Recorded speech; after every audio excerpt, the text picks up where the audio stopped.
Hi, everybody. I'm Tiffany Thoen. I'm an intuitive eating coach, and I help women who are high achievers who really have been able to do just about anything they set their mind to, except they still find themselves struggling with food. So I help them to heal their relationship with food so that they can quit wasting all that mental and emotional energy, struggling, and have ease and joy and peace in their relationship with food. So I'm here today with Emily Corso, who owns Bold and Badass Fitness in Southeast Portland. It's a body positive gym. And we just love having these discussions about the intersection between fitness and intuitive eating and exercising and health at every size and body positivity, body image. So we're going to be coming to you with these questions, answering these kind of hot questions in the community. So Emily, I'd love to hear more about the gym space that you provide. Yeah, so I run a gym that's body positive, health at every size space, and we also provide a safe space for people who don't feel comfortable in a normal gym setting. So women, people of color, queer folks, somewhere that people can go and just work out and be themselves. Awesome. I love that. And it's been such a breath of fresh air to work with you on some of the collaboration, because having somebody who understands that you can want to work out and have it not be about your weight or your size, and instead have it be about all the other beautiful things about exercise. All the other cool things exercise does. Totally. Like there's really, really cool things. We were actually just talking about this on the last video about, what are the reasons that we might want to exercise that aren't like external kind of drivers, right? The shoulds around exercise. So we wanted to talk today about whether you should force yourself to work out if you don't want to, if you don't feel like it, if you hate it, right? And those are kind of nuanced. They're all a little different, but yeah, I'd love to hear your thoughts on this. Yeah, so I think there's a couple different things. We talked about, we had the idea of talking about whether you should force yourself to exercise if you just don't feel like it that day, which I think is one question. And then if you hate exercise in general. Why don't we start with the second one? Because I think that's easier. So if you hate exercise in general, my feeling is you probably just haven't found the thing you like, right? Like you were just saying, there's so many different kinds of exercise and there's so many cool things that exercise does. I think a lot of us have to get out of the mindset that there's a specific type of exercise that's the only thing that works. And one thing I often hear from people, there's a couple kinds that are really common. People are like, I want to exercise, but I hate running, or running hurts, or it's boring, or whatever, right?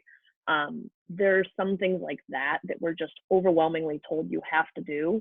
But the secret is you don't have to do it. There's nothing you have to do. And almost no matter what your goals are, unless they're sport specific, any road will get you where you want to go. You want to have better mental health. You want to feel better all the time.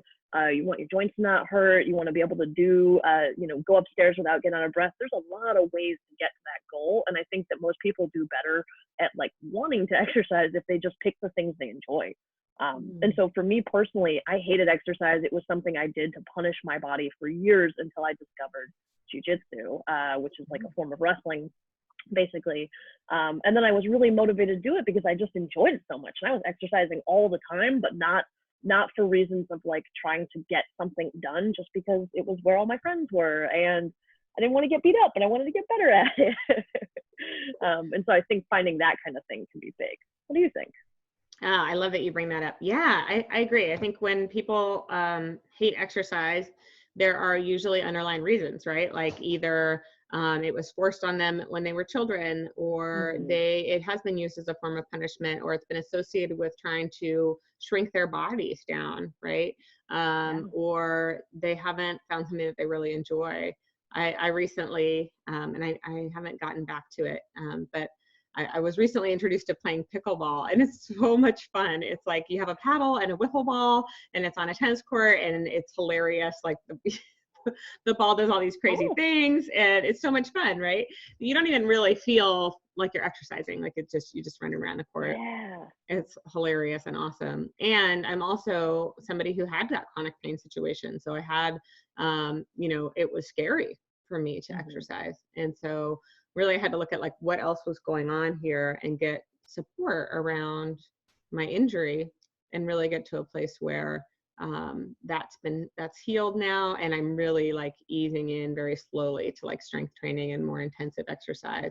But yeah, I really found ways that I can enjoy it that isn't a form of punishment or a should, right? Because I think most of those other pieces are really associated with like the shoulds around, like you should run or you should do the exercise that burns the most calories or whatever that, yeah.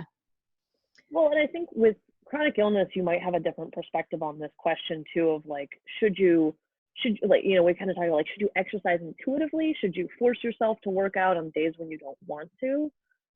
There might be a different answer for that involving chronic illness than for most people, but I think it's kind of tricky because there's this dual thing where you don't want to be doing something, kind of against your will because it's a should, and then developing this negative association.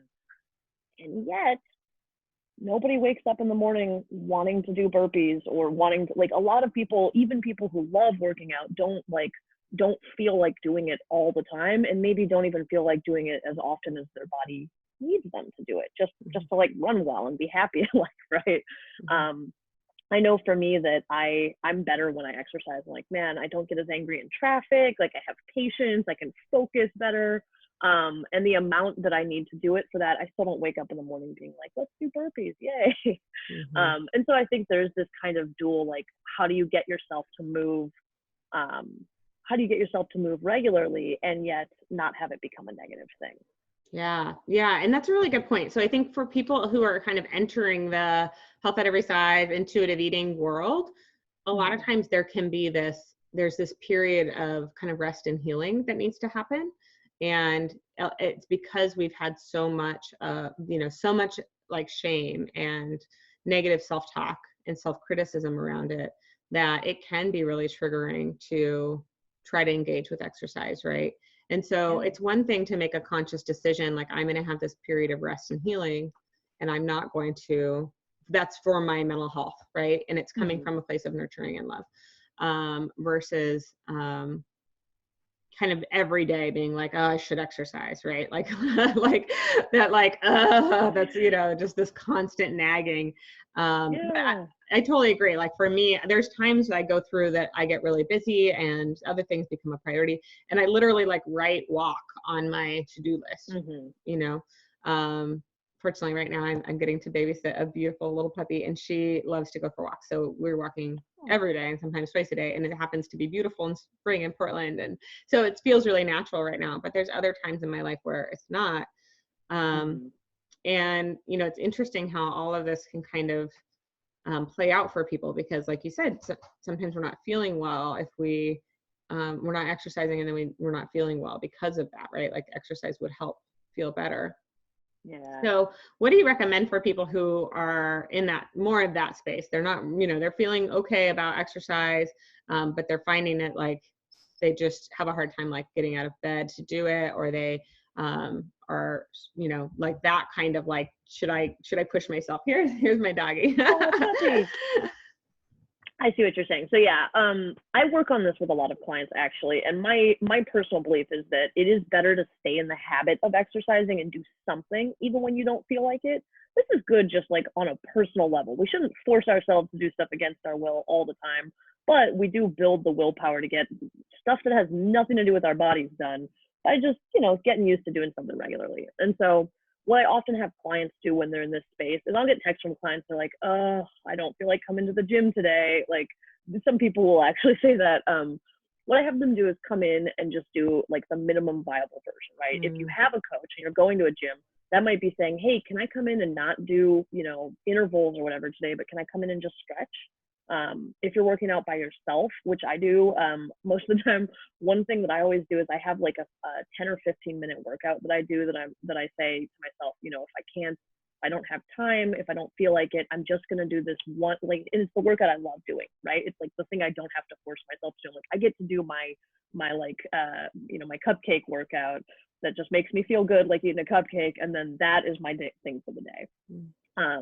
So I would say either, picking whatever the minimum thing is for you. It could be going for a walk. It could be doing some light stretching or yoga in the morning. It could be being like, I'm just going to move for 5 or 10 minutes, but do something, stay in the habit, and then just let yourself call it when you call it. I think the tricky thing is, like so much of what we talk about with intuitive eating and like really learning to listen to your own signals, we don't always we can't always trust the feeling that you don't want to, because there's kind of this, like, when you sit around for a few days, your body doesn't feel good and you don't feel like moving.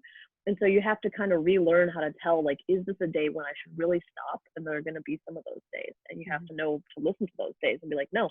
They're like, sometimes I start to work out and I'm like, oh, I'm going to hurt myself if I move today. I just have to call it, right?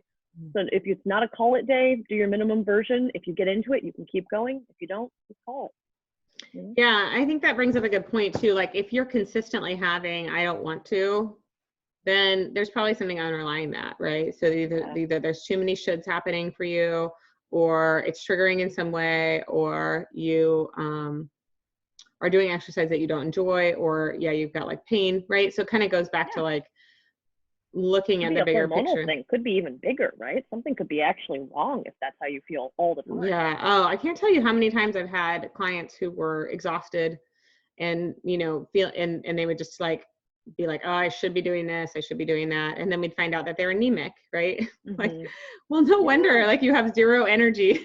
Like, you can't, there's, like, if we're having this like deep fatigue, of course we're not going to be motivated to exercise, right? So, so I think that there's a value in looking at the big picture and knowing that in the moment, it's going to be hard to make it a priority, and it isn't always going to feel like you're jumping for joy to like go out there and do it. One thing I do find is people who are in the intuitive eating world, after eating enough food for a longer period of time, suddenly they have more energy for moving. Weird how that works. Yes. Yeah. I couldn't believe it when that happened for me. Like, I started feeling antsy. Like, I was like, I have this energy I need to go do something with. And it was like, because I'm getting enough calories. I mean, this even might be its own separate conversation. We can talk about this one later, but I do notice that I will tell people, like, hey, do you eat before you work out? And, oftentimes people are working out at the crack of dawn. So they're like, oh, I'm not hungry that early. But sometimes people are like, well, I don't want to eat before I work out because that'll cancel out the workout. And it's like, you'll cancel out the workout if you don't eat and you have no energy to do anything. Like, you can kind of get into this catch-22 where it's like, no, you have to eat if you're going to move. That's how your body works. Like, oh my gosh, yes. Let's talk about this next time for sure. Like, does exercise like cancel out food? Does food cancel out exercise? Like, can you imagine? We're gonna, definitely, for sure. All right. Well, it sounds like our general consensus is, look at what's going on under the surface. Look at mindset around it. Look at, and then really the body attunement pieces. It's a practice, right? Like, it's a developing a practice, and moving your body kind of takes like some upfront effort, right? And some upfront, like, I know this is going to feel good to me, so I'm going to make it a priority, right? Yeah, I love that. Awesome. Okay. Well, I can't wait till next time when we're going to dive a little more into the like canceling things out. Yep. All right. Talk to you soon.